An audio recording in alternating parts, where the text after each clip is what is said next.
સુરતમાં રખડતા શ્વાનનો આતંક હજુ પણ યથાવત છે। ઘરની બહાર રમતા બાળક પર હવે શ્વાન હુમલો કરતા થઈ રહ્યા છે। 7 વર્ષીય બાળકને શ્વાને બચકા ભર્યા। માંગરોળ તાલુકાના કુવારડા ગામની આ ઘટના છે। લોકો દોડી આવતા બાળકનો બચાવ થયો હતો। આ પહેલા પણ ઘણા બનાવો બની ચૂક્યા છે જેમાં બાળકો બહાર રમતા હોય અને જે શ્વાન હોય છે એ અચાનક તેમને બચકા ભરતા હોય છે, તેમની પાછળ દોડતા હોય છે। હજુ એક દિવસ પહેલા જ એક બાઇક ચાલક હતો, તેની પાછળ જ્યારે શ્વાન પડ્યું ત્યારે એ બાઇક ચાલકે સ્પીડ કરી અને સ્પીડમાં તે સ્પીડ બ્રેકર જે છે એ જોવાનું ભૂલી ગયો અને તે નીચે પટકાયો હતો। તો સુરતના માંગરોળનો આ બનાવ છે। કુવારડા ગામમાં એક શ્વાને 7 વર્ષીય બાળક પર હુમલો કરી દીધો હતો। આ બાળક પોતાના ઘરની બહાર રમી રહ્યો હતો।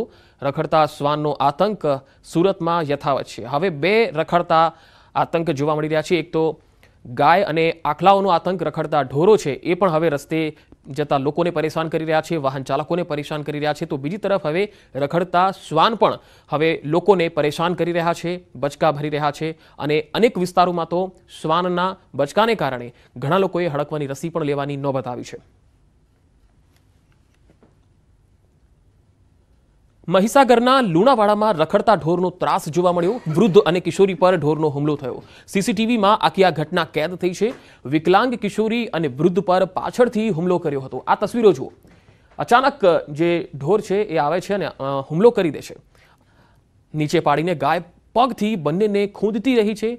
એકાદ બે લોકો આ ગાયને મારે છે, જે પટ્ટાથી પણ મારીને દૂર કરવાનો પ્રયાસ કરે છે, પરંતુ આ જે ગાય છે એ પગથી બંનેને ખૂંદતી રહી। લોકો બચાવવા વચ્ચે પડ્યા છતાં ગાય ખૂંદતી રહી। લુણાવાડાના મોટા ગણેશ મંદિર પાસેનો આ બનાવ છે। તો લુણાવાડામાં રખડતા ઢોરનો ત્રાસ, હમણાં આપણે સુરતમાં રખડતા શ્વાનનો આતંક જોયો અને મહીસાગરમાં રખડતી રંજાડ એટલે કે અહીંયા ગાય અને આખલાઓનો પણ આતંક છે। બે તસવીરો આપણે બતાવી રહ્યા છીએ। પહેલી તસવીરમાં સુરતમાં 7 વર્ષના બાળકને એક રખડતું શ્વાન છે એને બચકું ભરી લીધું। આ બાળકને સારવાર માટે હોસ્પિટલમાં લઈ જવામાં આવ્યો। સુરતમાં આવા અનેક કિસ્સાઓ પહેલા પણ બની ચૂક્યા છે। અને બીજી તસવીર મહીસાગરના લુણાવાડામાં જોવા મળી, જ્યાં ગણેશ મંદિર, મોટા ગણેશ મંદિર પાસે એક ગાયે રસ્તે જતા એક વૃદ્ધ અને તેમની જે બાળક છે નાનું, તેની પર અચાનક હુમલો કરી દીધો અને લોકો તેને ભગાડતા હતા, તેમ છતાં પણ આ ગાય બંને પગથી આ વ્યક્તિને ખૂંદતી રહી હતી।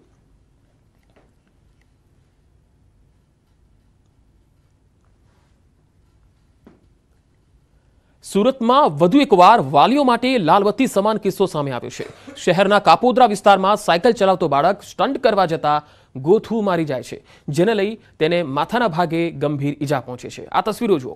સીસીટીવીની આ તસવીરો છે જે સામે આવી છે, જેમાં જોઈ શકાય છે કે રસ્તે જઈ રહેલા આ બાળક શાંતિથી સાયકલ લઈને તો જઈ રહ્યો છે, પરંતુ રસ્તા પર સ્પીડ બ્રેકર આવતા સાયકલ સવાર બાળકે સાયકલને એક ટાયર પર ચલાવવાની કોશિશ કરી, પરંતુ બેલેન્સ ન જળવી શક્યો અને બાળક જમીન પર ઊંધે માથે પટકાયો। બાળકને ગંભીર ઈજા પહોંચી હતી। આસપાસના લોકોએ તાત્કાલિક બાળકને ઊભો કરી સારવાર અર્થે ખસેડ્યો હતો અને સારવાર બાદ હાલ બાળકની સ્થિતિ સારી છે। જોકે સમગ્ર ઘટના દરેક વાલીઓ માટે ચેતવણી સમાન છે, કારણ કે દરેક વાલી પોતાના બાળકોને સાયકલ તો આપી દે છે, પરંતુ કેવી રીતે ચલાવવી અને રસ્તા ઉપર શું ધ્યાન રાખવું તેની સમજ નથી આપતા અને તેના કારણે આ બાળકો નાની ઉંમરમાં જ સ્ટંટબાજીના રવાડે ચડી જતા હોય છે। એટલે અહીંયા વાલીઓએ પણ બાળકોને સમજાવવાની જરૂર છે, તેમના પર દેખરેખ રાખવાની જરૂર છે, જેથી આવા બનાવોને રોકી શકાય।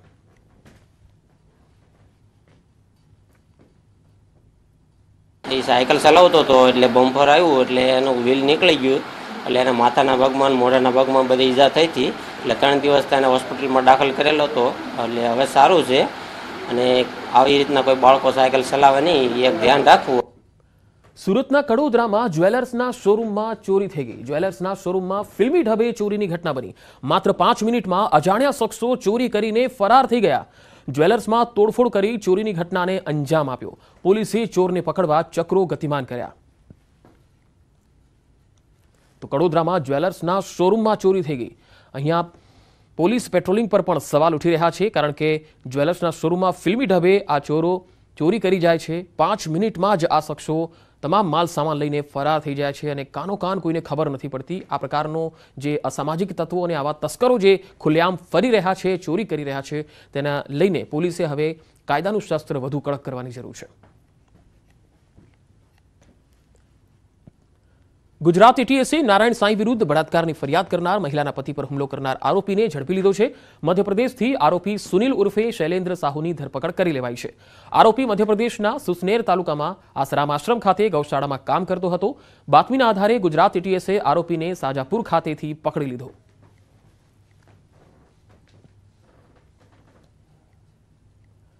સુરતમાં વેપારીને બંધક બનાવી 25 લાખની લૂંટ ચલાવનાર મહિલા પોલીસ સકંજામાં આવી છે। વેસુના વેપારીને સ્પા ચલાવતી મહિલા સાથે સંબંધ બનાવવાનું ભારે પડી ગયું। મહિલા અને તેની 2 સગીર પુત્રી સહિત 5 થી 6 જણાએ વેપારીને માર મારી બંધક બનાવ્યો। ત્યારબાદ ઘરમાંથી રોકડ દાગીના મળી 25.43 લાખ લૂંટી લીધા। 5 લાખની રકમના 4 કોરા ચેક ઉપર જબરજસ્તી સહી કરાવીને ફરાર થયા। જે મામલે ફરિયાદ નોંધાતા અમરોલી પોલીસે મહિલાની ધરપકડ કરી લીધી છે। આગળની તપાસ ચાલી રહી છે। મહિલાની ચેન તોડીને ભાગતો ચેન સ્નેચર આખરે નીચે પટકાયો। અરવલ્લીના બાયડના વાંટા નજીકનો આ બનાવ છે। આ તસવીરો જુઓ। આ કોઈ રાહદારી નથી કે કોઈ વાહન ચાલક નથી, આ છે ચેન સ્નેચર। બાયડના વાંટા નજીકનો આ બનાવ છે। મહિલાના ગળામાંથી ચેન તોડવાનો આ પ્રયાસ કરી રહ્યો હતો, પરંતુ તેમાં નિષ્ફળ રહ્યો અને નીચે પટકાયો, ઊંધા મોઢે પટકાયો। ચેન તોડતા મહિલા નીચે પટકાઈ અને ઘાયલ થઈ। ચેન સ્નેચર પણ બાઇક સાથે નીચે પટકાયો, એ પણ ઘાયલ થયો। બંનેને હોસ્પિટલમાં ખસેડાયા હતા। લગ્નથી પરત આવી રહેલ દંપતી સાથે આ બનાવ બન્યો હતો અને આ ચેન સ્નેચર છે તેની સામે હવે પોલીસ આગળની તપાસ કરશે। સંઘ પ્રદેશ દાદરાનગર હવેલીમાં સગીરા પર જીવલેણ હુમલો થયો। પાડોશમાં જ રહેતા સિક્યુરિટી ગાર્ડ તરીકે ફરજ બજાવતા યુવકે હુમલો કર્યો હતો। આરોપ છે કે સગીરાની 2 દિવસ બાદ બોર્ડની પરીક્ષા છે અને તે ઘરમાં જમી રહી હતી ત્યારે હુમલાખોર ઘરમાં ઘૂસી આવ્યો અને સગીરા પર છરીથી હુમલો કરી દીધો। હાલમાં ઘાયલ સગીરાને હોસ્પિટલમાં ખસેડાઈ છે, જ્યારે ભાગતો ફરતો હુમલાખોર સીસીટીવીમાં કેદ થયો છે। આ હુમલો શા માટે થયો છે તે અંગેનું કારણ હજુ બહાર આવી શક્યું નથી।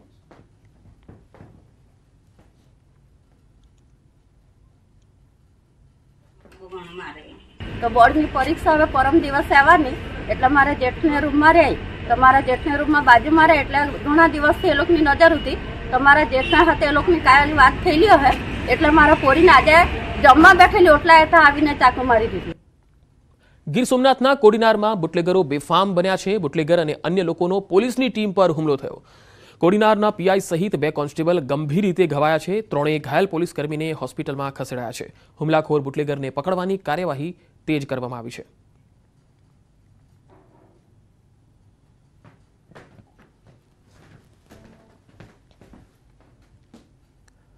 અને હવે વાત બીઆરટીએસ રૂટ પર ચાલતા ખાનગી વાહનોની।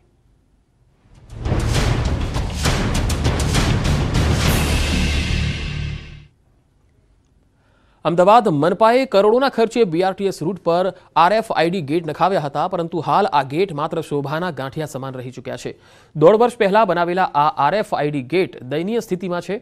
મહત્વનું છે કે બીઆરટીએસ કોરિડોરમાં અન્ય વાહનો ન પ્રવેશે અને ન જાય ત્યાંથી એના માટે આરએફઆઈડી ગેટ બનાવવામાં આવ્યો। છતાં હજારોની સંખ્યામાં વાહનો બીઆરટીએસ કોરિડોરમાં ફરી રહ્યા છે, કારણ કે ટ્રાફિક પણ એટલો હોય છે। ન્યૂઝ 18 ગુજરાતીના રિયાલિટી ચેકમાં જે દ્રશ્યો સામે આવ્યા તેમાં આરએફઆઈડી ગેટની સ્થિતિ દયનીય જોવા મળી।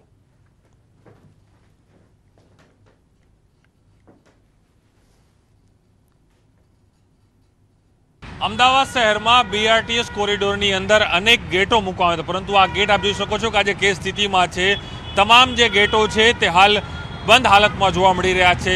કરોડો રૂપિયાના ખર્ચે આ તમામ ગેટો છે બનાવ્યા હતા, કારણ કે મુખ્ય કારણ એ હતું કે અન્ય વાહનો બીઆરટીએસ કોરિડોરમાં પ્રવેશે નહીં, તેને લઈને આ ગેટો છે બનાવ્યા હતા। પરંતુ જોવા મળી રહ્યું હતું ન્યૂઝ રિયાલિટી ચેકની અંદર કે અનેક એવા વાહનો હતા કે હજુ પણ બીઆરટીએસ કોરિડોરમાં પ્રવેશી રહ્યા છે, પોતાનું વાહન છે તે ચલાવી રહ્યા છે। તો સાથે જ અકસ્માતની ઘટનાઓ પણ સતત અહીં બનતી રહી છે, તે પ્રકારના દ્રશ્યો પણ જોવા મળી રહ્યા છે બીઆરટીએસ કોરિડોરની અંદર।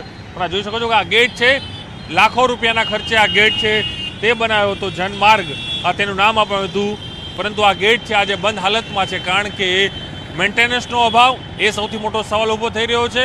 તો સાથે જ જે પણ ટ્રાફિકવાળા જે વિસ્તારો છે, ટ્રાફિકવાળા જે તમામ જે બીઆરટીએસ કોરિડોર છે એ તમામની અંદર આ ગેટો માત્ર શોભાના ગાંઠિયા સમાન આજે અહીં બની ગયા છે। પરંતુ જોવાનું રહે છે કે એવા કયા અધિકારીઓ છે કે આ પ્રકારના પ્લાનિંગ કરે છે, કરોડો રૂપિયાના ખર્ચા કરે છે, પરંતુ પ્રજા તેનો ઉપયોગ નથી કરી શકતી અને આખરે આ મશીન માત્ર ખાલી શોભાના ગાંઠિયા સમાન અહીં બની રહે છે અને લોકો છે અને બીઆરટીએસ કોરિડોરમાં બિંદાસ રીતે અહીં ફરી રહ્યા છે।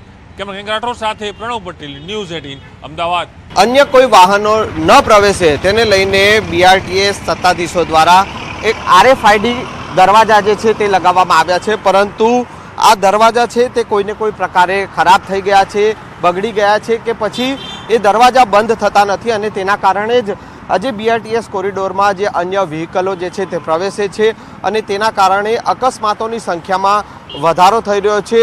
તંત્ર દ્વારા લાખો કરોડો રૂપિયાનો ખર્ચો જે છે તે આ RFID દરવાજા બનાવવા માટે કરવામાં આવ્યો છે, પરંતુ અત્યારે આ RFID દરવાજા જે છે તે શોભાના ગાંઠિયા સમાન બની ગયા છે।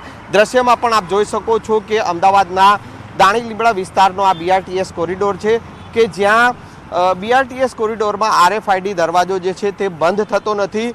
માત્ર BRTS બસ જે છે પ્રવેશે અને એ સિવાય અન્ય કોઈ વ્હીકલ આ કોરિડોરમાં ન આવે તેને લઈને આ RFID દરવાજા રાખવામાં આવ્યા છે, પરંતુ આ દરવાજા જે છે તે બંધ થતા નથી અને તેના કારણે અન્ય વાહનો જે છે એ વાહન ચાલકો તે આ BRTS કોરિડોરમાં પ્રવેશી રહ્યા છે અને તેના કારણે જ ક્યાંક ને ક્યાંક જે છે તે BRTS કોરિડોરમાં અકસ્માતની સંખ્યામાં વધારો જોવા મળી રહ્યો છે। કેમેરામેન પ્રકાશ દેસાઈ સાથે સંજય ટાંક, ન્યૂઝ 18 ગુજરાતી, અમદાવાદ। તો અમદાવાદની જ આ સ્થિતિ છે એવું નથી, સુરતમાં પણ આ જ સ્થિતિ છે। આ તસવીરો જુઓ, બે અલગ અલગ તસવીરો આપણે બતાવી રહ્યા છીએ અમદાવાદ અને સુરતની। અમદાવાદમાં પણ BRTS રૂટ પર અનેક જગ્યાએ આ પ્રકારના જે ગેટ છે એ બંધ નથી કરવામાં આવતા અથવા તો બગડેલી હાલતમાં છે અને તેના કારણે અન્ય વાહનો જે છે એ પણ આ રૂટ પરથી પસાર થાય છે। બીજી તસવીર સુરતની પણ છે, ત્યાં પણ અનેક BRTS રૂટમાં આ જ પ્રકારની હાલત છે, ત્યાં પણ અનેક વાહનો BRTS રૂટમાંથી પસાર થતા હોય છે।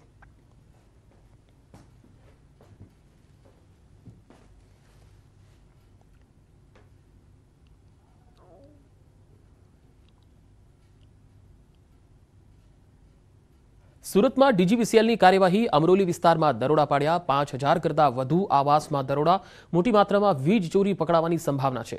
પોલીસ પ્રોટેક્શન સાથે વહેલી સવારથી જ આ કાર્યવાહી કરવામાં આવી। અમરોલી વિસ્તારમાં DGVCL દ્વારા સર્ચ ઓપરેશન સાથે દરોડા પાડવામાં આવ્યા। DGVCLની ટીમ અહીંયા અમરોલી વિસ્તારમાં આવેલા આવાસમાં મોટા પ્રમાણમાં સર્ચ ઓપરેશન સાથે દરોડા પાડવા પહોંચી। દક્ષિણ ગુજરાતની વીજ કંપની એટલે કે DGVCL આજે વહેલી સવારથી સુરતના અમરોલી વિસ્તારમાં વ્યાપક પ્રમાણમાં સર્ચ ઓપરેશનો શરૂ કર્યા છે। ખાસ કરીને અમરોલી વિસ્તારમાં આવેલા કોસાળ આવાસ છે કે જ્યાં 5000 કરતાં વધુ મકાનો આવેલા છે, અહીંયા વ્યાપક પ્રમાણમાં વીજ ચોરી થતા હોવાની ફરિયાદો સામે આવી હતી, જેને લઈને પોલીસ બંદોબસ્તમાં સવારે 6 વાગ્યાથી આ વિસ્તારોમાં કહી શકાય કે 50 કરતાં વધુ ટીમો દ્વારા સર્ચ ઓપરેશનની કામગીરી શરૂ કરવામાં આવી છે। દ્રશ્ય જોઈ શકાય છે કે DGVCLના અધિકારીઓ દ્વારા મીટરમાં જે ટેમ્પરિંગ કરી ચોરી કરતા હોય એવી તપાસ શરૂ કરવામાં આવી છે અને જ્યાં આગળ આ તપાસમાં વીજ ચોરી પકડાય છે તે મીટરો કાઢી લેવાની કામગીરી ચાલી રહી છે।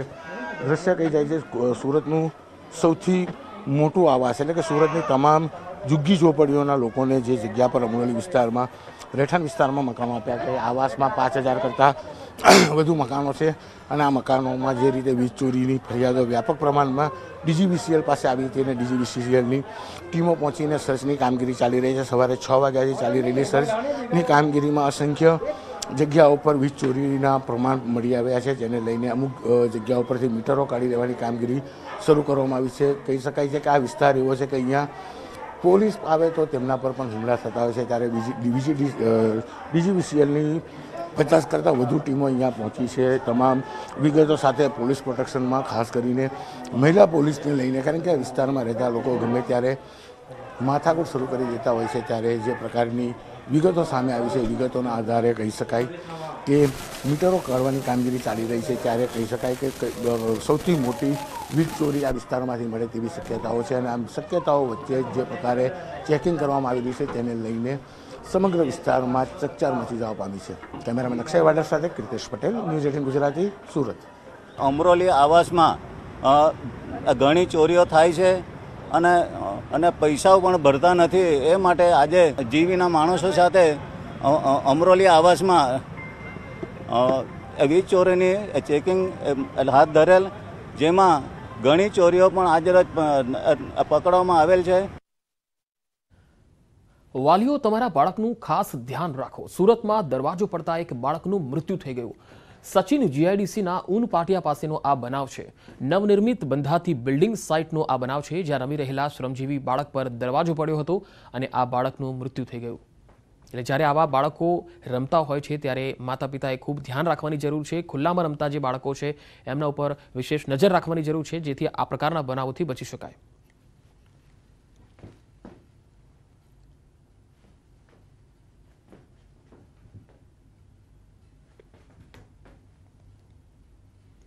રાજ્યના વધુ સમાચારો પર નજર કરીશું. હાલ રોકાઈશું એક બ્રેક માટે.